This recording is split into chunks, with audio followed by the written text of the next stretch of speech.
John Brown and Nick Durst, live on the UCY.TV network.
Hey everybody, it's John Brown here with our first spam show. Yeah, so we were able to get the banner made and the intro music, and I'm joined here by Nick, my always co-host. Nick, how are you?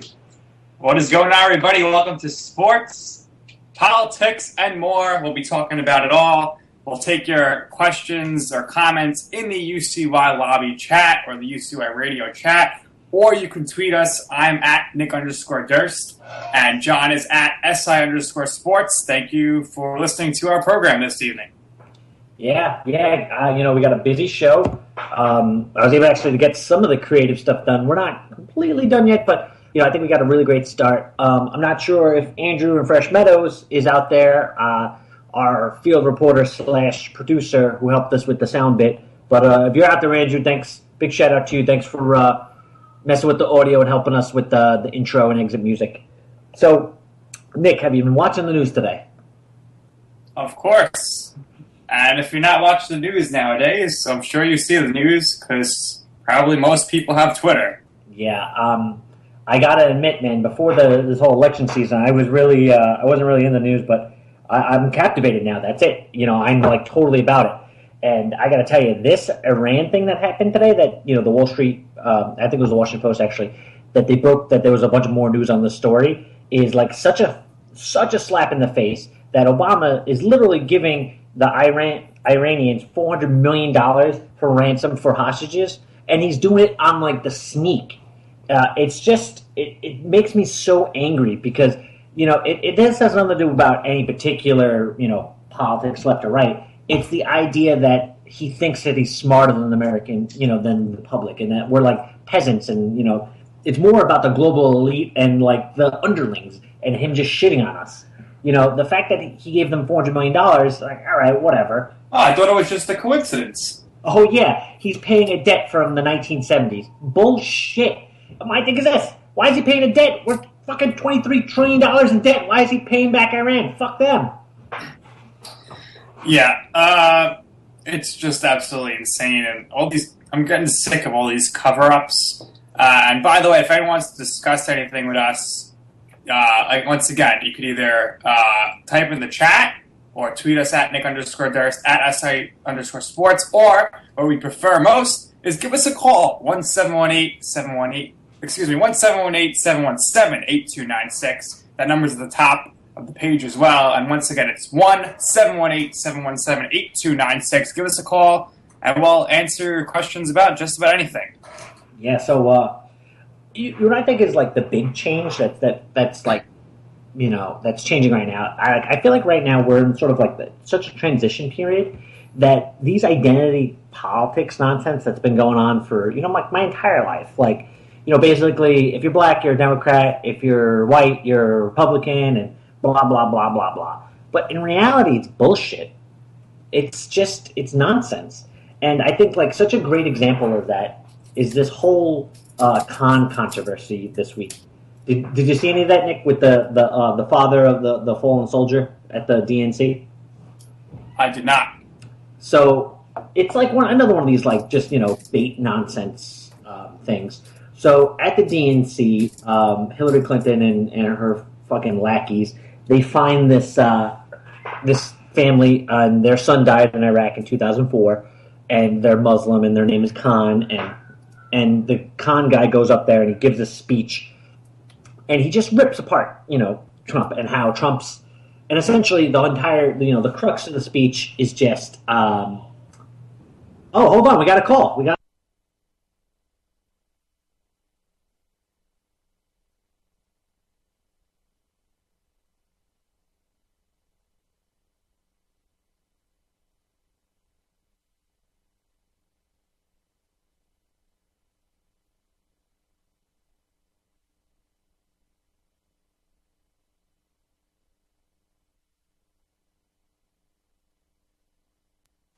Hey, Nick, can you hear me? Yes. Yeah, we got a call, but I'm having trouble adding him to the show. Hold on. All right. Well, whoever called, sorry about that. Give us a call again. Obviously, some technical difficulties, but we cannot control that. Yeah, I'm actually calling him back. Oh, he's not on Skype. Shit. It was a regular call. But yeah, so whoever called, call back and I'll add you to the conversation. But like I was getting on about, so basically they run this guy out there, and it's, oh, shame on you, Trump, for not wanting all these Syrian refugees, because look, American Muslims are dying for our country. First off, let's pump the brakes. Trump doesn't want to ban all Muslims. He wants to stop taking refugees from the Middle East. And if you take a look at the migrant crisis in Europe, it's a complete disaster. It makes perfect sense to not have them come here, or at least vet them really, really well. So whatever. It's obviously that. It's identity politics. It's nonsense. But the way that they ran it is such a slap in the face. So they go, 15 Muslim American men fought and died for our country since the war, since 2001. Like, pump the brakes. First of all, it's a shame that your son died, but that was 12 years ago and 3 presidents ago. What the hell does it have to do with Donald Trump? Hillary voted for the war in Iraq, which she obviously knew was a complete bullshit get-in, and she got in anyway. So how is that Trump's fault? But even beyond that, let's say you want to take it at face value with this whole pretend controversy. 6,853 men and women have lost their lives in the war on terrorism. 15 of them were Muslim. That's less than 0.5%. I'm not taking anything away from their sacrifice, but when you're less than 0.5%, why are we even talking about it? It's not. It's all it is a talking point and a gotcha question, because you can't punch down. You can't beat up on a Gold Star family. So it was a complete gotcha thing, and the media got them, and they've just been killing them and killing them and killing them. And what really upsets me about it is because I don't think a lot of liberals that were going to vote for Hillary, because of this, aren't going to think about Trump now. It's that the base, the Republican base, the Sarah Palin voters are going against Trump now, and this is exactly what the DNC wanted. Why do you think the DNC found this Muslim guy and his wife in a burqa? Like, why do you think they found that? Like, They are just, I guess you could say the DNC, but mostly just Hillary is just so obsessed with trying to please everybody, every race, every nationality, every person possible, that they're just trying to get these votes, and there's too many promises they're giving out, they can't keep them. It's not even, they don't even plan on keeping them. It's, they talk out of both sides of their mouth. So Hillary today was at a tie factory in Colorado, and she's, giving it to Trump for not making his products here. Meanwhile, there's live footage of her getting paid, an absorbent amount of money in India, talking about outsourcing and how it's great. So she talks out of both sides of her mouth because she's a fucking Hillary robot. Doot, doot. Insert money in her ass, and whatever you want will come out of her mouth. It's so insane. Did you happen to see? Oh, I want to talk about this all week. Did you see Fox Sunday when she went on that interview this Sunday? I did not. I'm surprised she was doing an interview. Oh, it was, first of all, Fox. They're better than CNN, but that's not saying much. They're the worst as well. But the questions were the usual gamut, but for the most part, it was very softball-ish. He didn't really push her when she gave bullshit answers, but he asks about the emails, and she just fucking lies right to his face and goes, well, I didn't do anything with the emails. They weren't classified. And he goes, well, the FBI director said. And she literally goes, you can find this clip on YouTube. She goes, well, that's not what I heard the FBI director said. So you're saying that we misheard it? We have videotape of it. Like, did you think that the cameras weren't rolling, that you could just lie right to our face? If Hillary would have gone, I made a mistake, the whole email server. I messed up. It was a while ago. I'll make sure I never do that again, blah, blah, blah. We would have moved past it. But the fact that she just, compounded the factors with just lying and lying and lying and lying, it's insane. It's the fact that anyone, and I don't know anyone personally that's voting for Hillary. I'm sure they exist. I imagine they exist. All right, hold on. We got Andrew on the phone. Let's add him to the call. Andrew. If Hillary would have gone... JT, can you hear me? Yeah, Andrew, what's going on, man? Hey, I'm finally on the air. Good. Was that you calling in before? Yeah, that was me trying to call in with the 718 number. Nick told me to call it. Yeah, it does work. I just, I messed that up. Instead of answering you to the group call, I just answered the call. Oh, that's dumb. Well, Andrew, once again, thanks for making our opening for us. What would you like to discuss right now? Well, something's really been on my mind, and I really want to get this out. Now, this is for people, and I'm talking to the Republicans registered in Wisconsin, because you guys better be paying attention, because you have a very special primary coming up this Tuesday, August 9th, involving the current House Speaker, Paul Ryan. Right, Paul Ryan is going for re-election in his state. In his first district, which is actually a very ultra-conservative district. Now, the reason why I bring this up is because of one businessman and one businessman only, Paul Nealon. Nice. Now, JT, do you mind telling the audience who Paul Nealon is? So he is a Trump supporter who is running against the speaker for his Congress spot. And he's gotten endorsed by Trump because he's not a insider establishment lizard person asshole the way Speaker Ryan is. Speaker Ryan wants open borders, and he's a dirty globalist.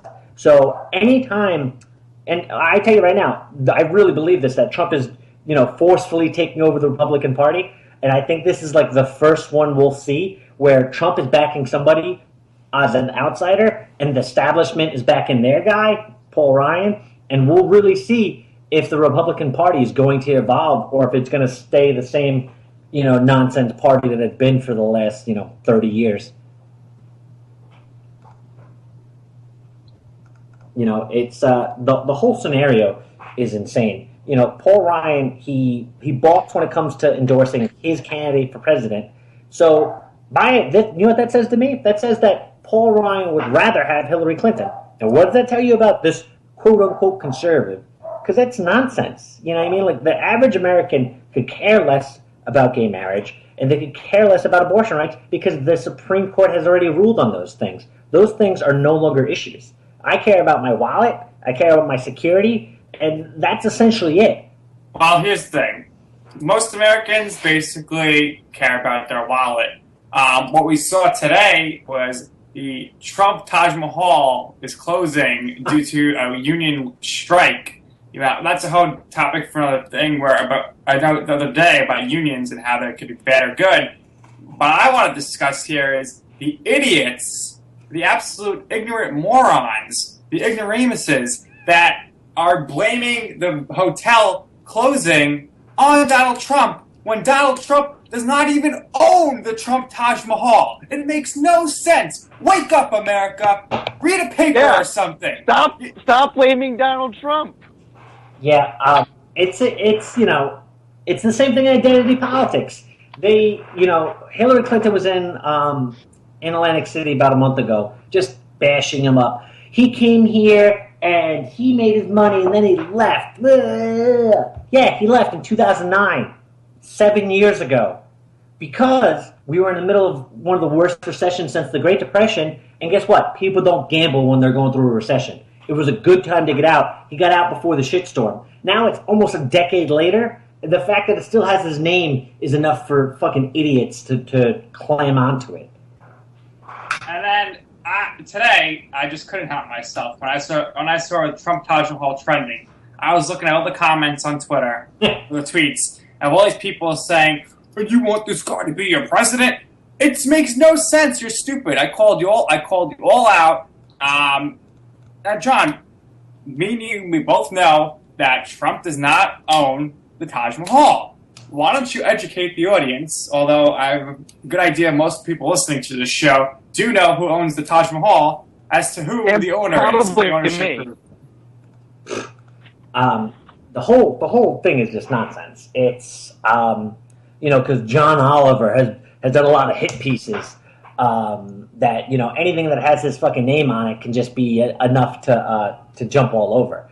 And Nick, I gotta tell you, you can't feed the trolls. I find myself doing this a lot, and I've tried to step back from it because I get too crazy. But fighting with the idiots on Twitter, it's kind of like wrestling with a pig. After a while, you realize the pig likes it. These idiots, Twitter and social media has given them a platform to spread their retardedness, and they just love it, yum, yum, yum, yum, yum. So if you go down there and you argue with them, they're going to win only because you're wasting your time because they're a fucking idiot. We have a comment in the chat from Otto, and he says all the people that said the media lied about Bernie Sanders think the media tells the truth about Donald Trump. Well, isn't that something? That's totally true, and Roxnar says, funny how that works. Yep. And it really is. The media says one thing, and the Democratic side of the country seems to say, oh, that's a lie about Bernie or whatever.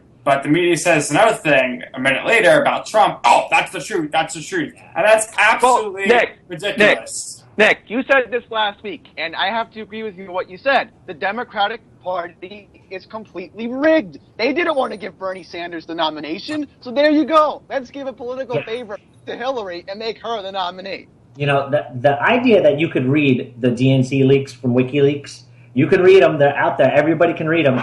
And there's active collusion.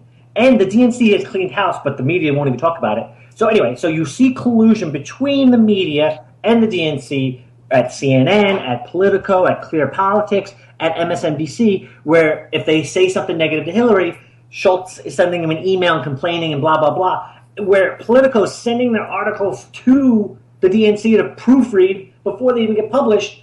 So if you see all of that and you realize that obviously that it was completely rigged for fucking crooked Hillary to win the nomination, how could you then with the next breath hear CNN say some fucking nonsense about how Trump's a bad businessman because he's had 6 or 7 businesses that have gone bankrupt? The man owns over 2,000 different businesses. He's worth $10 billion. I want to be that kind of fucking loser. It's insane. And when you bring up if you get all of your opinions from cable news, I got some bad news for you. You probably got shitty opinions, and they're probably all fucked up and wrong. Because that's all the global elites, that 1%, the super rich, the Clintons of the world, and the people in the Clinton Foundation. They just want to treat us like mushrooms. Fucking feed us shit and keep us in the dark. That's all they want. So the idea that you get information from CNN and go, oh, yeah, Donald Trump. The whole Donald Trump thing with Russia. One day, it's Donald Trump is buddy-buddy with Putin, and they're hacking the DNC together. And the next day, it's, oh, Donald Trump can't be trusted with nukes. He's probably going to nuke Russia. Like, what? I thought he was best friends with Russia. Yeah, one day him and Putin are great together, and Putin's endorsing Trump. But Trump's going to nuke Russia. It makes no sense. Another comment from the chat from Otto von Bolschwig. He says the email from Mrs. Rothschild to Kenkel says it all. Oh yeah, absolutely. How about that though? This is one of the reasons that I'm not one of those crazy Fox News guys. Because listen, Fox News has all these emails, and the fact that that's not the number one news story all day, every day, is insane to me. The DNC was saying anti-Semitic, anti-black, anti-gay, anti-religion, anti-atheism, all kinds of crazy, terrible things that if Donald Trump tweeted a little 1% of that, it would literally be the biggest story in the world. The DNC does this, and afterwards cleans house, and it's been a bottom ticker story. Nothing. They fired the CFO. They didn't fire anybody. They all resigned. And then Schultz, that curly-headed bitch, she's orchestrating all of this. She resigns because it's obvious that she's completely biased. And the very next day, Hillary hires her. They're not even trying to hide it anymore. It's a real scandal. It's really scandalous. There should be some criminal charges here at some point. And the way they're just trying to shape this thing, the powers that be, is pretty crazy. Let's talk about the fact that the two debates that we're going to have, which are must-see TV, are going up against Sunday Night Football on NBC. I mean, that's ridiculous. You don't do the debate on a Sunday night. Don't forget Monday Night Football, too. Yeah, and I understand, and this is how they shield themselves from this. It's a bipartisan committee, blah, blah, blah, blah, blah, blah. All right, they've been having Sunday Night Football since the 1960s, 1969, I think. They've been having Monday Night Football since 1988. So you're telling me you couldn't forwardly think down the line and go, you know what? Let's do this on Tuesday, Wednesday, Thursday. But listen, the more the public sees Hillary, the more they hate her because they can see right through her lizard costume. She's terrible, terrible. They don't want her to be put on the spot. There's no way for her to really get around that at this point. So they just want to try to minimize damage. They're in damage control. The idea that they did this sort of quote-unquote on purpose, not on purpose, is just, happenstance. Listen, in 2008, when Hillary threw her support behind Obama, everybody knew that this Hillary Clinton campaign was happening. So this isn't how would you even know Hillary would be there? Because the DNC basically bent over backwards and everything was arranged. Right. So the debate here is on one of the debates is September 26th. We got the Falcons taking on the Saints. So obviously everyone in the South is going to be watching that for the most part. And then October 9th, the Green Bay Packers, small market, I get it, are taking on the New York Giants. No one in New York and New Jersey is going to be watching the debate. And I will. Wisconsin is a swing state that Trump might actually win. If you think that these things were done by accident, they weren't. But it doesn't even matter though, because the Hillary campaign and her correct the record. I don't know if you guys heard about this, but she spent I think $6 million this month on people on the internet, quote unquote, correct the record to change her negative perception on the internet. And what she doesn't realize is that organic growth of social media, you can't pay someone to do that. It's organic because it's what people actually believe, and it's what people actually care about, and what's actually viral. You can't just pay money for people to do that. So if you go on Reddit, onto the subreddit for politics, you'll literally see brand new people, brand new accounts just copying and pasting, oh, Hillary, blah, blah, blah, blah, blah, blah, blah. It's insane. But the point of this is that debate, you could put it up against anything, and, obviously, a lot of people will miss out on it or whatever. But with social media, it doesn't matter. Everyone will be able to see it. I have something important to say. This is about, the debates, and JT, you're really making good points. But remember back in December, and a lot of people are probably going to remember this, that one of the Democratic primary debates where Hillary was going up against Bernie Sanders was on a Saturday night. Guess which weekend that was? the weekend of the Star Wars release. People were seeing the Star Wars movie, including myself, which I will admit it, then watching a crazy socialist go up against a dirty capitalist on a Saturday night. You know, that's exactly it. And in the last presidential election, there was something like, I think it was 16 or 17 different debates. In this one, there was only 6. So not only did they bury them, they decided to have 60% less of them. And, you know, I don't agree with Bernie's politics because, you know, I don't want to give my money away to people that don't work. But I honestly do believe that he had his best intentions. This is what he really believes is best. I honestly believe that he wants to make America a better place. I don't believe that his politics will do that, but I honestly believe that he's like a good person that wants to make America better. But I can't say that about Hillary at all. I think she wants to make fucking the Clinton Foundation richer and war hawk and get us involved in the Middle East worse than we already are. Yeah, I mean, Hillary charges like $250,000 as a speaking fee. It's more like a bribe masquerading as a speaking fee to get money. And she's probably just pocketing most of this money. What does she have, like $400 million in campaign money raised as opposed to Trump, who's got like 20, who paid it all himself? Yeah, so, you know, I don't know if anybody out there has seen Clinton Cash, but it's on YouTube. The guy released it completely for free. It's only an hour long, but check it out. It tells you, like, listen, there's no evidence, blah, blah, blah, blah, blah. There's a direct correlation and causation that Hillary goes, gives a speech, gets paid an outrageous amount of money, and then, boom, they get some sort of crazy government contract or some other, like, ridiculous deal. In Hillary's own book, she wrote about how when they left the White House, they were dead broke because they spent all the money on re-election and then the whole lawyer nonsense with Monica Lewinsky, that they left the White House, quote unquote, in broke. And then how she had to, like, you know, beg, borrow, and steal to run for Senate. So, all right, so let's take that at face value and believe her, which is a mistake. So she's dead broke. She's been a senator and then Secretary of State. How is she worth $400 million after being a government employee for 20 years? No. We have a comment in the chat here from Cracker122049. He writes, "You are new here." Well, no kidding, we're new here. It's our first time officially doing the show this week. Thanks for the comment. We really appreciate it. Thanks a lot. But anyway, I have a point to make. I just lost my train of thought. Darn it. But, JT, what you were saying earlier about, you know, how Hillary's making all this money.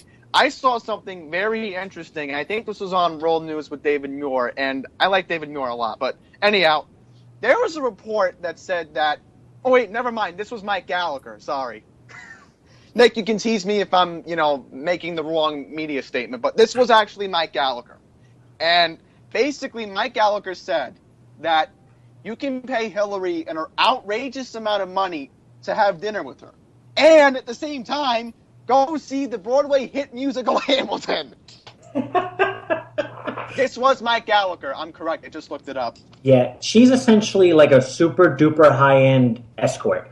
So there's actually a one of the leaked DNC emails talks about how these people were maxed out for their donations, but they wanted to keep giving her money for some reason. So what they did was they had cash at the door to come to this party where she would come meet and greet for like 15 minutes. It was $100K at the door. Ridiculous. You're telling me... And here's something even more crazier. Sometimes when Hillary would go to the... Sometimes she wouldn't even show up. There were people who went on CNN that said, oh, well, she didn't really see me. She was just there for a few seconds and she just left. Right. Well, listen, another thing that's charging a ridiculous amount of money and sometimes doesn't show up or is just really late would be the MTA. We are all New Yorkers here, okay? It's the Metropolitan Transit Association, and they just raised the fees on subway rides to $275 and express buses to $650 this past year. Now, they already plan to raise it again next year, which is an absolute disgrace, which is why I didn't vote for Joe Lhota for mayor in the first place, because he was running the MTA. Now, John, we're going to talk about your favorite guy, Mayor Bill de Blasio. Why is he letting the MTA steal New Yorkers' money? $3, ridiculous. Yeah, this is exactly why. He needs more money for them programs. He's wasting the city's money with all of this nonsense program bullshit where it's just hemorrhaging big government money. And even at a city level, it's disastrous. So what you have to do is you have to find that money somewhere, right? So you just raise the toll, raise this. In reality, the only people it's hurting are the actual working New Yorkers. You think about the quality of life for a New Yorker over the last 5 years. It's gone down the shitter. So now we got homeless drug addicts all over the place. The Port Authority, the Penn Station, all smell like piss. They're essentially homeless shelters. And now to go ride that subway homeless shelter piss station and to go sit in the Port Authority, wait for a bus, it's going to be more and more expensive. You know, for me, I use New Jersey Transit, which is no fucking better, but it's $325 a month. Well, then we got a comment here in the chat, which is, I would walk from Roxnard. Now, I don't know where you're from.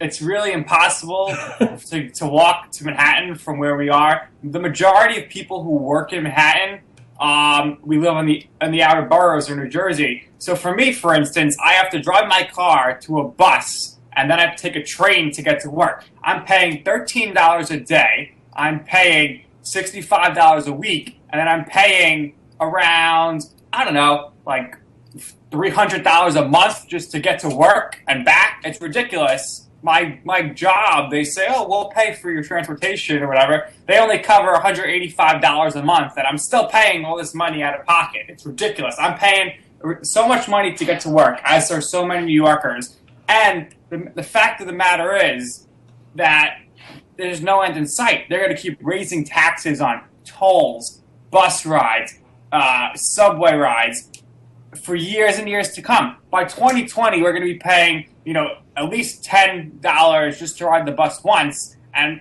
we're looking at $5 to ride the subway. It's absolutely ridiculous. Yeah, it's so I was a New Yorker born and raised, so I never really realized how insane our taxes were. But when I moved to Jersey, I started realizing it. And so it's not just the commuting tax that they just bang you out for. It's food and alcohol and your utilities, your phone bill. So like my utilities and gas for my car, all of that kind of stuff was about 40% higher in New York City than it is now that I live in Jersey.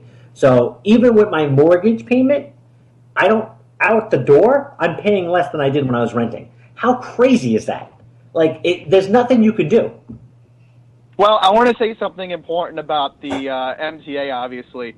I get reduced fare. Now, I'm not going to get into that reason because, we're on the air, obviously, but I have reduced fare. And I'm currently paying $135, believe it or not, and I'm sorry to upset you and Nick, obviously, but I'm paying $135 to go on the buses, to go on the subways, and because of these fare hikes now, I don't know how much they're going to raise mine, but I'm guaranteed a fare hike next year, too. So, in terms of that, you get a reduced fare card, just be thankful you have one. Yeah, and for those of our listeners out there, for those listeners out there that aren't really familiar with Andrew, he's a very passionate New Yorker, if you can't tell by his accent. He says, he said a while back at our previous show, Knick Knack News Radio, that if no one steps up to challenge Bill de Blasio, he himself may consider running against Bill for mayor. But Andrew was talking to me the other day about how he would, control the MTA and their greediness. Andrew, why don't you share everybody your idea on how to, limit the fares during peak hours? Okay, so I'm really going to get into this mayoral run, if you don't mind, Nick. So basically, I was saying previously that, I'm going to make it official on the air right now. I was previously stating that I may not run, but now that nobody really has considered, jumping into the race, especially a lot of prominent Republicans, because right now I am a registered independent, but I am thinking of possibly running on the Republican ticket to likely stop Bill de Blasio's antics at City Hall. And The thing is, right now, New York City is completely broken. We have a corrupt police department. Crime has gone up. There's no affordable housing. Taxes keep rising in the 5 boroughs. We seriously need to have change, real change. Because if this nut job gets 4 more years in Manhattan, we're going to end up like Philadelphia, Detroit, possibly even Chicago at this point. Andrew, I have to agree. I have a big question for you, though. Give us your insight. So anyone who out there who didn't know, Andrew broke the story about Bratton resigning like hours before ABC7 did. Andrew is very well connected with the NYPD, and Andrew, sorry to cut off John here, but tell everybody your plans and like what you want to do if you become mayor. What would your campaign strategy be with the Benevolent Association, etc.? I'll get into the Bratton story in a sec, but I really want to get into, again, what Nick just said, the Benevolence Association. I want to be there for the Benevolence Association because de Blasio hasn't done anything to vocally support them. And right now, we are at a very troubling time with the NYPD, considering that Bill Bratton is leaving next month. The NYPD is facing multiple scandals that I don't really want to get onto the air right now about it, but one thing's for sure. The New York Police Benevolence Association, anybody who's listening, any police officers, any corrections officers, make sure you remember that if I run, and I'm talking if, because I don't know if Castamatidis is running, I don't know if Bodatill's really a serious contender yet because he says he's going to run, but there's no campaign yet. I'm going to be there for you. And listen, most importantly... I have something important to say. This is very important, too. I would like to have a meeting with everybody in the Benevolence Association, a sit-down town hall meeting, because if I'm really considering entering this race, I want to have a sit-down meeting. Everybody in the room. I'm the one in the room. And basically, anybody in the Police Benevolence Association, they can ask me any question, and I will answer it. And I will make sure that I listen to each and every one of your questions. And most importantly, Andrew will eat his pizza with his hands and not a fork and knife. Yes, I was eating pizza with my hands today. There were people seeing on 45th Street today. Now let's get back to the comments here. We got our number one fan out there, Cracker122049, who says, yes, this show is awesome. Thank you for that. Otto von Bolshevik says, $6.50 to ride the bus. Good Lord. And he says, I think it's $1 in Houston. Then he has a question for John, because, John's all about, and he's always encountering those homeless people. If homeless and drugs and thugs, what's your self-defense? So I'll let John answer that in a second, but let me get to the rest of the comments here. Roxnar says, that's a car payment when we're talking about our transportation fee. Then Otto says $650 times 2 times 28 is $364 a month to ride to work. Which is ridiculous. Cracker says beans cause gas. Yeah, we get that. We're not talking about that type of gas. We're talking about petroleum. So Roxnar said, I bet I haven't used $300 worth of gas this year. And yeah, it's true. And we will let John take it away now and answer that question. Hey Otto, thanks for the question. Honestly, there is no defense. So, as many people know that listen to our show and maybe my last show, I am a proud gun owner in America. I exercise my Second Amendment like it's my God-given right. But I don't take it to work, obviously. New York has some of the toughest gun laws in essentially the world. So you're not allowed to carry a gun without doing, miles of paperwork. It's very, very expensive. The gun permit for a year is about $300. The concealed carrier's permit, which you have to go through all these hoops to jump through, and they only give it to you if X, Y, and Z, is about $650 a year. So that's really, really expensive. So I don't do that, obviously. I have a firearm in my home, but that's where it stays. So there's none of that. Another thing is, if I did do any of that, I would probably get arrested and go to jail for a very, very long time.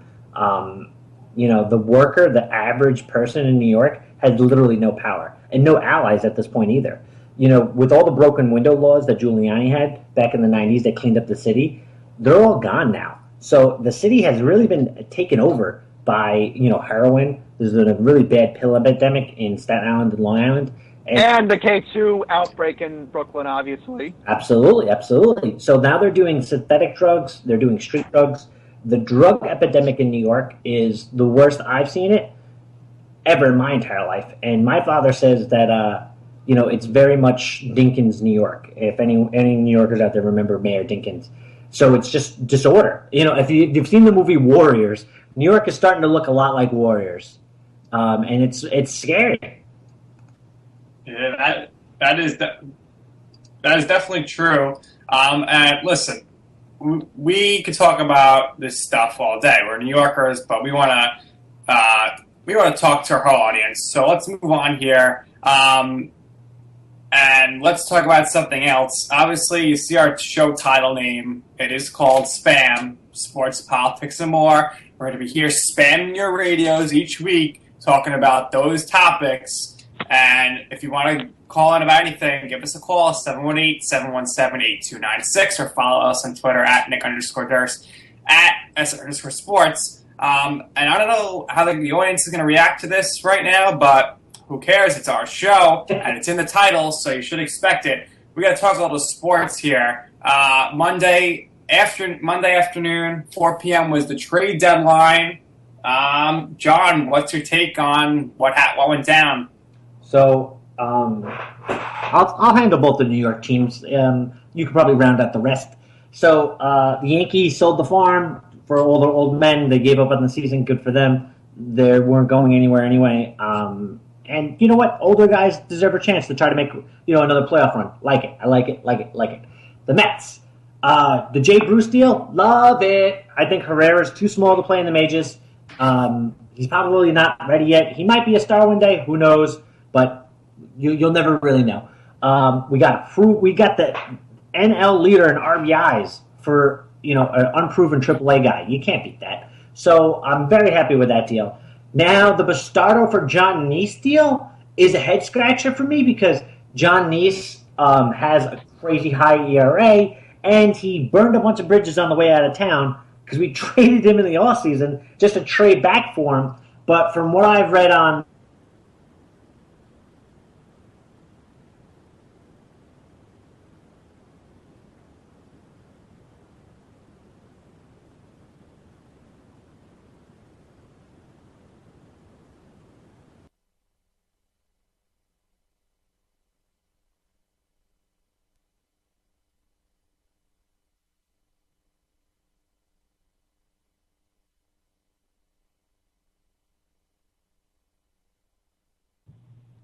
Hello. Hello. Yeah, I got dropped there for a second. Did you get dropped?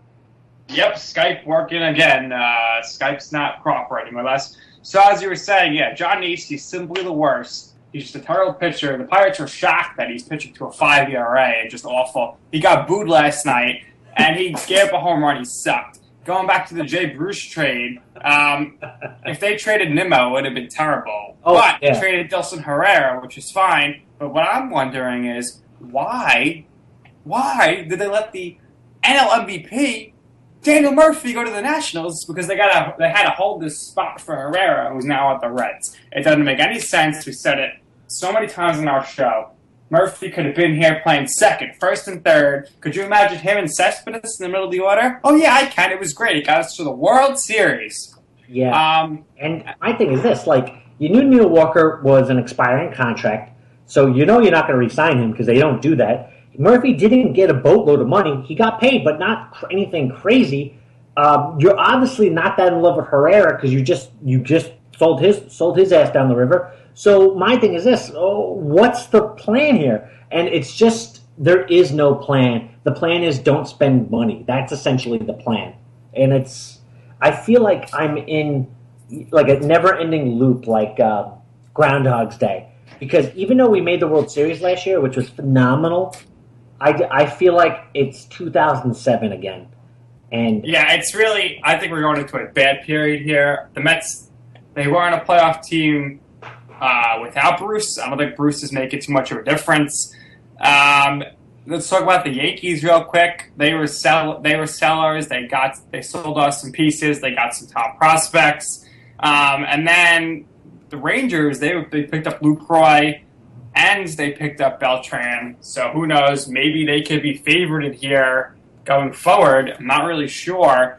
We have a comment in the chat here. Is Andrew still in the call or is he gone? No, I think he got dropped when we dropped. Yeah, all right. Well, Andrew, I know is a big fan of this discussion. I see here Otto in the chat wants us to talk a little bit about wrestling. John, I know you're not an expert here, but I'll take over real quick with the wrestling here. So, in case you're living under a rock and you never heard of Brock Lesnar, he's going to be at SummerSlam after setting the UFC record for pay-per-view buys in UFC 200, the number 2 UFC pay-per-view of all time, UFC 100, also headlined by Brock Lesnar, so goes to show you what a big box office draw he is. Yes, he's going to be taking on Randy Orton at SummerSlam. We can go even more in depth here if you want. I have all the answers for you when it comes to wrestling. But the big news here is that, dating back to the UFC fight, and I don't know if you heard this, John, but Brock Lesnar actually failed his drug test. There was no repercussions, though, because they were desperate for him to fight. And then... Wait. From there, what did he fail it for? Some sort of supplement or something, enhancement supplement. It was drugs? It was like some other nonsense? Right, it wasn't drugs. It's just the same thing with all these baseball things. Oh, it was, whatever. Some sort of supplement that wasn't approved by the board. And then, Brock Lesnar, now they're saying, well, Mark Hunt, who got his ass beat by them, is saying that Brock Lesnar should not be paid his hefty salary. And then WWE, they know he's a big box office draw. They come out and say that we are not suspending Brock Lesnar because he's a part-time employee, and part-time employees they don't have to be tested. So there you have that. That's pretty crazy. I'm against any of that nonsense. And what I mean by that is, if something's legal and you can buy it at GNC, then you know what? Have at it. If guys are doing illegal stuff like Bonds and A-Rod were doing, then yeah, absolutely, you should there should be penalties. But they're worried about what guys are doing stuff that they buy at the mall. Like, come on, it's so stupid. Yeah, it's crazy. If a doctor approves it, it should be okay. The league should say, oh, if the doctors are approving this, whatever, it's fine. But let's transition here. One thing, Nick. So you probably know this. I probably told you this before. I take Adderall. Right. I got it from the VA. Listen, I take it and I program all day. I'm not out fucking lifting weights and hitting home runs. The idea that Chris Davis lost half a season to Adderall that was prescribed to him by a doctor, that's so stupid. That is so stupid. It's a medication. What if he was taking a heart medication? I hate that. Yeah, like we said, if your doctor prescribes it, I think it should be allowed. That's I think our theory, Mania, correct? Absolutely. But let's talk about some real dopers who are actually using real illegal things, and that would be the Russians, and they're still going to the Olympics. We got the Olympics coming up. They're actually going on right now, but the opening ceremonies are this Friday. How much of the Olympics will you be watching? I personally will be locked in as every second I get. Well, I know you're getting paid to watch the Olympics, so that doesn't count. But secondly, I'm not watching any of it at a protest because they're doing it in the third world, where they're telling the athletes not to swallow any water because it's so polluted you'll die. Everybody's getting Zika. Zika for you. Zika for you. The whole thing is a disaster. Why do they keep having the World Cup and the Olympics in these third world shitholes? Oh, it's all about money. I think the big thing here at Rio de Janeiro, Brazil, is that Brazil just flat out lied, saying that we're going to be able to handle this. Everything is good and safe and all. Credit to them for being able to trick the IOC. And yeah, it is corrupt. It is dangerous. Did you see that the Australian men's basketball team was in their quarters, the Olympic Village, or they're in practice or something? A fire alarm was pulled. They thought it was a fire. They all left. When they came back in, their wallets and laptops and personal belongings were all stolen by some Brazilians. I don't know if you saw that. And then today, the U.S. men's national basketball team said, we're going to stay outside of the village. We're going to stay on a luxury cruise liner to be a little safer.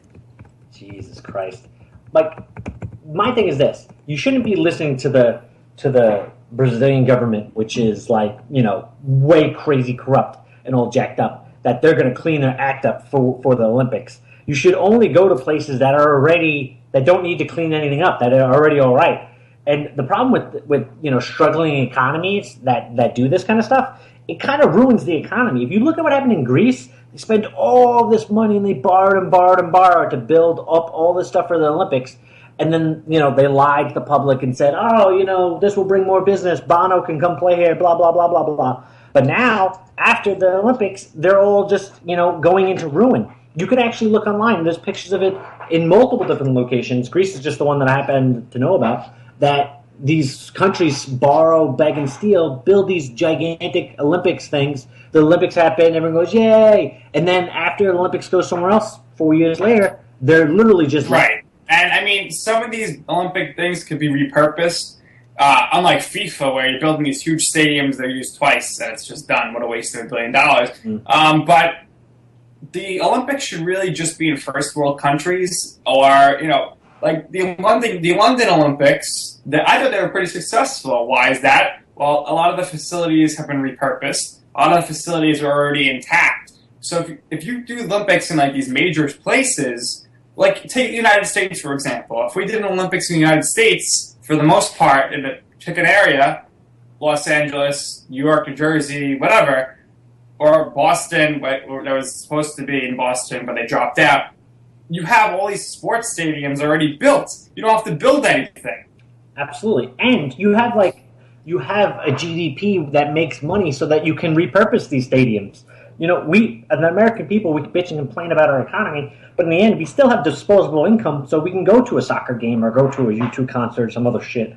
Like, when you build these stadiums in the third world, yeah, they get a big, fat influx of cash during the Olympics when NBC's down there and all this stuff, but then the Olympics packs up their shit and leaves. So even if they tried to repurpose that gigantic FIFA stadium into something else, guess what? The people who live around there, they can't afford to go to it. So it's just a waste of money.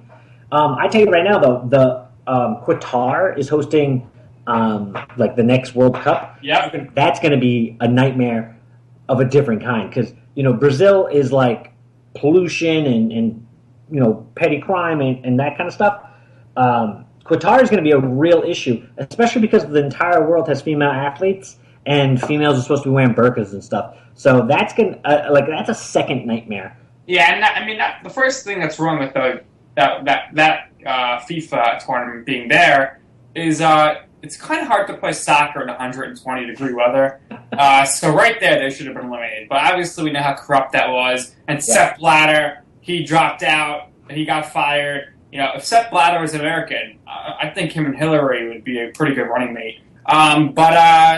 He's gone now, and now it's going to be a really just crazy soccer tournament there. Not to mention that the time difference with most of the world between there is not going to make for great ratings.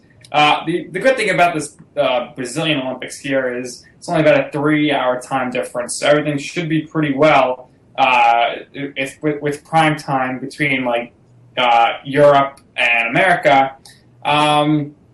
Let's talk a little bit about the games itself. We know there's corruption, and you're not following. You're not going to watch at a protest. First thing, we'll start with the easy one here. Men's basketball. Do they go 8-0? Do they win the gold medal without losing a game? Do they even win a game by any less than 30 points? No, they do all of those things. Do they lose a game? Maybe, because they're pretty lazy. But, I think the fact that it's in a shithole third world is actually going to help them because they're not going to be able to go out on the town and party as much as they would if it was in, South Korea or something. So I actually think they're just going to run the table, do their business, and get out of there. So, good for them. Yes, and let's talk about the flag bearer for the Olympics. He's going to be walking in with the flag on Friday night. It's the greatest Olympian of all time with 18 gold medals, Michael Phelps. Do you believe he will once again come away with some gold medals? The story about him not really practicing and then going, oh, you know what, fuck it, I'm going to do the Olympics again, and then just blowing people out of the water is crazy impressive. Crazy impressive. So yes, I do. Speaking of crazy impressive, did you see John McEnroe throw out the first pitch at the Met game the other day? Oh, he was throwing some heat. Holy shit. I just watched that today, and I watched it 3 times. Wow, I'm impressed. Yeah, looking a lot better than 50 Cent out there. Yeah, 50 Cent. Yeah, I tell you though, the Mets have the best first pitches. We always got a story.